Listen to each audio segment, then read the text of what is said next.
For us humans, a warm, bubbly bath is a relaxing experience that we actually look forward to. But for our furry friends, it can be a dreaded experience. And Marc Morrone is going to share some techniques to help you and your pets get through the ordeal of the bath. Some dogs love baths, Marc, but most cats don't love baths. Most cats don't love baths, and most people don't love giving their cat a bath. But it doesn't have to be that way. There are certain ways of bathing a cat that are very, very, very easy to do and not stressful to the cat at all and not stressful to you at all. Cats don't always need to be bathed. Many cats keep themselves so clean you never have to bathe them. One good reason for bathing a cat is if there is a person in your family who is allergic to cats. By bathing the cat, you remove the proteins from the cat's saliva. You see, cats lick themselves, the saliva dries on their fur, and then the proteins become airborne. Then someone will walk into the room who is allergic to cats, and the proteins attack the mucous membranes of their mouth and their eyes. Now, I think what we'll do is we'll bathe the Balinese. He's playing with his Burmese friend. Come on, I don't kitty. think the Burmese wants the Balinese to have a bath. Come on, babe. Let's go. Come on. That was so much fun.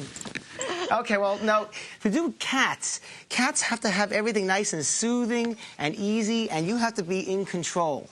Now, when you're bathing the cat, the first thing that we have to do is cut its nails. So you use a special nail cutter. A stainless steel nail cutter, so that if he does try and scratch us, it's not going to hurt. Now how old is this little cat? This cat is about 5 months old. That's a Balinese cat, sort of like a long-haired Siamese. Yes. Now we just quickly run a brush through his fur, because that's going to get any loose fur out. Do you like this kind of sharp brush for the cat? It's a slicker brush. You notice I'm not hoeing away at his fur. Just poofing, just to get the loose fur out.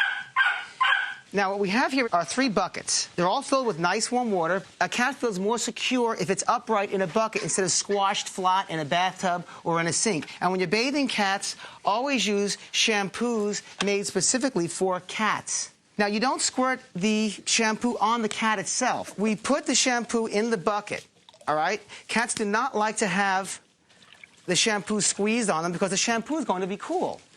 And we prop Kitty's front legs on the bucket and gently lower Kitty into the water. Now, if the water is warm and we have a firm grip on Kitty, we're just holding Kitty down, and he's just sort of going to zone out. You see, I'm not actually squeezing him, I'm just applying some gentle pressure here, and I'm lathering up and soaping him up nicely. Oh, yeah, it's more than enough. You see the suds everywhere. Then we take a little sponge, and we sponge off Kitty's face. Certainly not enjoying it, but he's not biting and scratching and screaming and clawing. I think he's doing extremely nicely. Now, we have to take him out and rinse him, and that involves taking Kitty out, and we'll actually wring him out. Okay, so and now we go to rinsing bucket number 1. And we do the same thing. Kitty's in the rinsing bucket. And actually, it's kind of nice with all these other little pets around because they're all paying attention and Kitty's being distracted. Take Kitty out of here. Wring him out again. Very well-behaved kitty. People think that I have specially trained animals, but they're not. They're just regular animals. It all depends on how you approach the situation. And rinsing bucket number 2.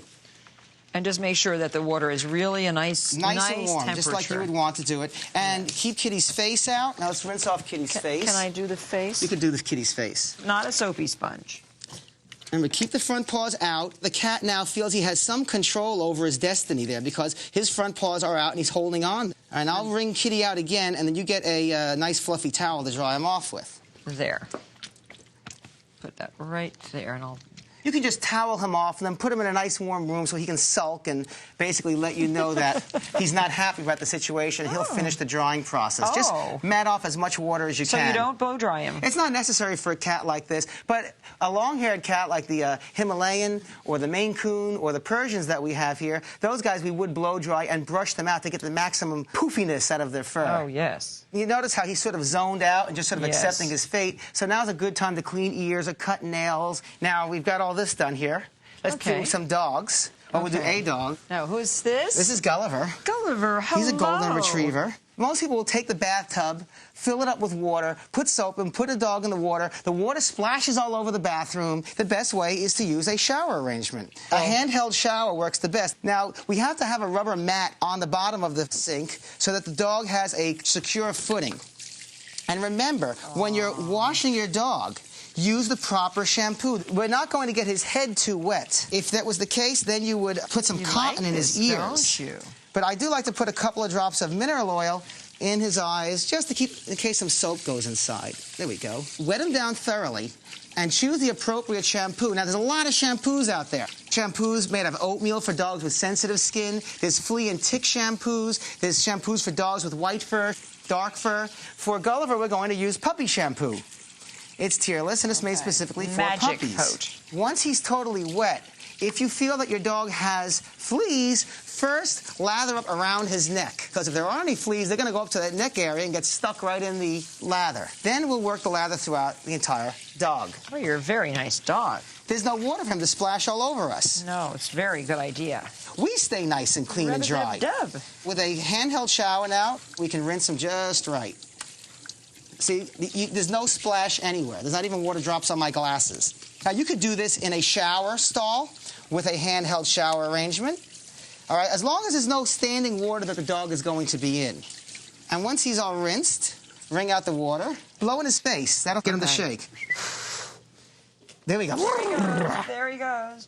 And then we can either towel dry him or blow dry him. Now, once he's wet like this would be the time to use a cream rinse. If you had a dog with long hair, like a Shih Tzu or a Poodle or a Lhasa, and you work the cream rinse into his coat, and then you'll brush it out. We don't have to blow dry Gulliver. He'll be dry in 2 seconds. You are a beautiful dog. He's very photogenic. Very See, easy. I'm clean, you're clean, the dogs are clean, everybody's clean, and there was no big mess. So by washing your dog like this, either in the sink or the bathtub with the shower arrangement, or washing your cat in the bucket arrangement, we've bathed our pets. It took us no more than 5 minutes to do 2 animals, and they're done the right way. So no excuses not to wash your own pets at home. So we've got clean cats and clean puppies, and now let's take a look at cleaning some other types of pets. Okay. Thank you, Mark. Thank you.